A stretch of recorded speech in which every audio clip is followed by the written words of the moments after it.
جس سے ایران کو کامیابی کی کوئی گارنٹی ہو۔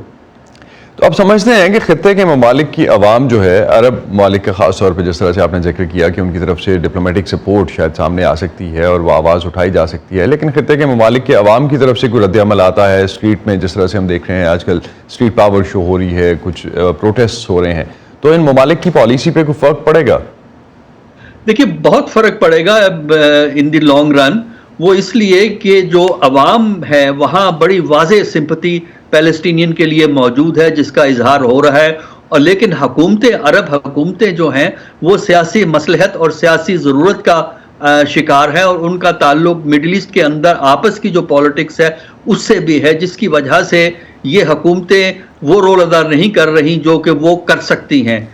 لہٰذا عوامی سطح کے پریشر کی وجہ سے اب لگتا یہ ہے کہ جو مڈل ایسٹ میں ایک رجحان تھا کہ اسرائیل سے نارملائزیشن کی جائے، جس طرح سعودی عربیہ لیٹسٹ کینڈیڈیٹ تھا اس قصے کا، وہ اب میرا خیال ہے سلو ڈاؤن ہو جائے گا، کیونکہ عوام میں بہت رد عمل ہے اسرائیل کی موجودہ پالیسی جو ہم اس میں غزہ کے علاقے میں دیکھ رہے ہیں۔ تو روس اور چین کا کیا کردار ہے اس معاملے میں؟ پھر کیا ان کی طرف سے کسی حل پر بات ہو رہی ہے؟ بیک ڈور ڈپلومیسی چل رہی ہے؟ ابھی ہم نے دیکھا لاسٹ ویک تک جو چائنیز فارن منسٹر تھے وہ امریکہ میں موجود تھے۔ جی ان کی بیک ڈور ڈپلومیسی جو ہے نا وہ فوکس امریکہ پہ ہو رہا ہے، کیونکہ جنرلی بین الاقوامی سطح پر یہ تصور موجود ہے کہ جب تک امریکہ اس سلسلے میں کوئی کارروائی نہیں کرے گا، واضح طور پر یہ اپنی پوزیشن سیز فائر کے لیے نہیں کرے گا، اس وقت اسرائیل کی موجودہ پالیسیز جو ہے تشدد والی پالیسیز ہیں وہ جاری رہیں گی، اور امریکہ ان کو مارجن دے رہا ہے کہ وہ یہ کارروائی کرتے رہیں۔ تو ابھی ہم نے کچھ دستاویزات لیک ہوتے ہوئے دیکھی وکی لیکس کی طرف سے، کل جو دستاویزات آئیں ان میں غزہ کی پٹی کو خالی کروانے کا اسرائیلی منصوبہ جو ہے اس کا ذکر کیا گیا ہے۔ کتنے امکانات ہیں اس بات کے کہ غزہ کے رہائشیوں کو مصر میں سیٹل کر دیا جائے؟ دیکھیں یہ ممکن نہیں ہو سکے گا، یہ وہاں جو ہے اسرائیل چاہے کتنی ہی تباہی مچا دے، پہلے تو یہ ہے کہ حماس کے مکمل طور پر ختم ہونے کے امکانات نظر نہیں آتے، کیونکہ عام شہری جو نقصان اٹھا رہا ہے، خاص کر نوجوان جو زندہ بچ جائیں گے، وہ اس ظلم کی وجہ سے بعد میں حماس ہی کے نظریے کو لے کر چلیں گے، لہٰذا حماس کا نظریہ تو ہے وہ قائم رہے گا۔ باقی ایجپٹ میں آپ ان کو کہاں سیٹل کر سکتے ہیں اس آبادی کو، اور کیونکہ ایجپٹ کے اندر کیا صنائع کے اندر ان کو آپ سیٹل کریں گے، یہ ہمیں ممکن نظر نہیں آتا یہ نسخہ، نہ ایجپٹ اس پہ ایگری کرے گا اور نہ ہی دوسرے عرب ممالک۔ ابھی ہم نے ڈاکٹر حسن ایک سروے پرنسٹن یونیورسٹی کی ایک لیڈ ڈاکٹر تھیں، پروفیسر تھیں، انہوں نے لیڈ کیا، اور اس میں انہوں نے کہا کہ جو حماس ہے وہ ٹرو ڈپکشن نہیں ہے، وہ پوری طرح سے سینٹیمنٹس فلسطینیوں کے ظاہر نہیں کرتی۔ آپ کے خیال میں ریپریزنٹیشن ہے کس کے پاس اس وقت؟ حماس کے پاس ہے یا فتح کے پاس ہے؟ دیکھیے ہم جانتے ہیں کہ جو فلسطینی ہیں وہ تقسیم ہوئے ہوئے ہیں، کیونکہ الفتح جو ویسٹ بینک کو رول کرتی ہے، محمود عباس وغیرہ، اور دوسری طرف جو یہ ہے غزہ کا علاقہ وہ حماس کے پاس ہے۔ ان دونوں کے اگرچہ دونوں خلاف ہیں اسرائیل کے، لیکن حماس جو ہے ایک مسلح جدوجہد میں یقین رکھتی ہے، جبکہ پی ایل او یا الفتح کہہ لیں آپ، اس نے مسلح جدوجہد کا جو طریقہ کار ہے اس کو بدل دیا ہے۔ اس کی وجہ سے یہ ڈفرینسز ہیں، اور اس لیے یہ کہا جا سکتا ہے کہ یہ سوچ ایک نہیں ہے۔ لیکن ویسے بھی اگر فلسطینیوں کو دیکھا جائے، جتنی ان کی تعداد ہے اور ان کے جو مختلف تجربے ہیں، مشکلات ہیں، ان کی روشنی میں ایک رائے نہیں ہوگی، بلکہ مختلف قسم کی آراء موجود ہوں گی۔ بہت سے پیس کے لیے کمپرومائز کرنے کو تیار ہوں گے، جیسے کہ الفتح تیار رہی ہے ماضی میں۔